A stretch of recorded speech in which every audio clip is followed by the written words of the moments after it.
All right, let's get right into it. We're about to unpack a story that has everything: power, huge sums of money, and some serious international drama. This is the unbelievable global saga of Alex Saab. I mean, this is a guy who's been all over the headlines for years, right? And just when you think you've heard the last of him, bam, a totally shocking new chapter just opened up. But here's the thing, this is way more than just one businessman's story. He's been called a key financier, basically the money guy for the Venezuelan government. And that, well, that makes his fate a really big deal on the world stage. So you gotta be asking, what's the deal here? How does one guy get tangled up in captures, high-stakes prisoner swaps, and governments all the way from the US to Venezuela to Cape Verde? Why is Alex Saab smack in the middle of this huge global saga? Let's break it down. Okay, to really get a handle on this, we've got to start with the latest twist, the thing that's thrown him right back into the spotlight. And it's a big one, a truly shocking arrest. So the big news is that Alex Saab has been captured. But the crazy part, the part that makes no sense at first, is where it happened. He was arrested in Venezuela. Yeah, on Venezuelan soil, the very place you'd think he'd be untouchable. And get this, it was Venezuela's own intelligence service, the SAAB, that took him in. And if that wasn't wild enough, sources are now saying that sending him to the United States, well, that option is not off the table. For Saab, this is a massive, massive blow. So why is this so incredibly significant? To get that, we need to back up a little and really understand the man at the center of it all. So, who is Alex Saab? Well, for starters, he's a Colombian entrepreneur, and his story goes way back. We're talking about the early 2000s, during the Hugo Chavez years. That's when he started building this huge business empire, all with the protection of the Venezuelan government. So these connections, they're deep, and they're old. And his influence just kept growing from there. He's been called, and I'm quoting here, one of the principal financial operators close to the administration of Nicolas Maduro. So you see, he wasn't just a businessman, he was basically a financial architect for the entire regime. And it's that role, that financial architect title, where things get really, really messy. We're talking about huge government programs tangled up in allegations of corruption and money laundering.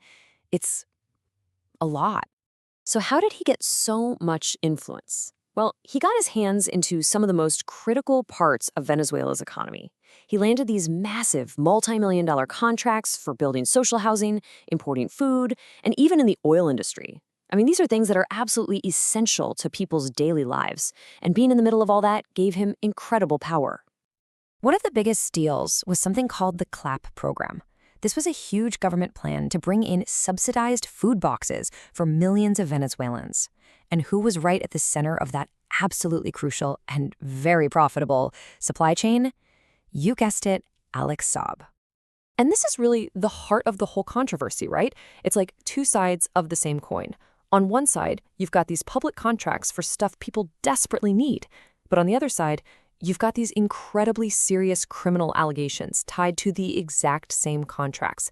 We're talking accusations of jacking up the prices on food, building shoddy housing, and using the oil business to launder money. It was all this controversy that really put him on the world's radar, and that kicked off this absolutely wild series of events that spanned the globe. I mean, check out this timeline. It's a total roller coaster.